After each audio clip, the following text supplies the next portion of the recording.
1971 সালে লাখো শহীদের রক্তের বিনিময়ে অর্জিত হয়েছিল।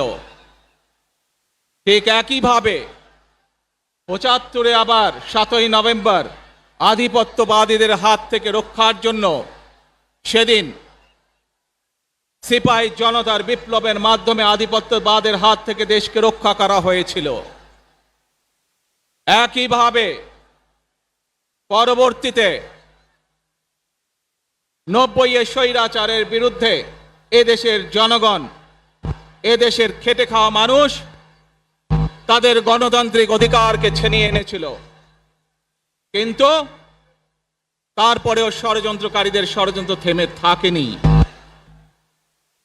আমরা তারপর দেখেছি 2024 সালে, 71 সালে এই দেশের মানুষ যেমন স্বাধীনতা অর্জন করেছিল, 2024 সালে এদেশের ছাত্র জনতা সহ সর্বস্তরের মানুষ, কৃষক, শ্রমিক, গৃহবধূ, নারী, পুরুষ, মাদ্রাসার ছাত্র সহ দলমত নির্বিশেষে, শ্রেণী পেশা নির্বিশেষে সকল মানুষ সেদিন 2024 সালের 5ই আগস্ট এই দেশের স্বাধীনতা এবং সার্বভৌমত্বকে রক্ষা করেছিল।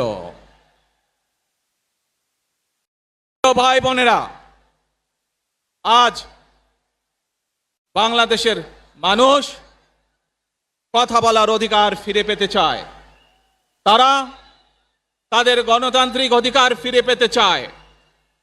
বাংলাদেশের মানুষ চায় তারা তাদের যোগ্যতা অনুযায়ী ন্যায্য অধিকার পাবে।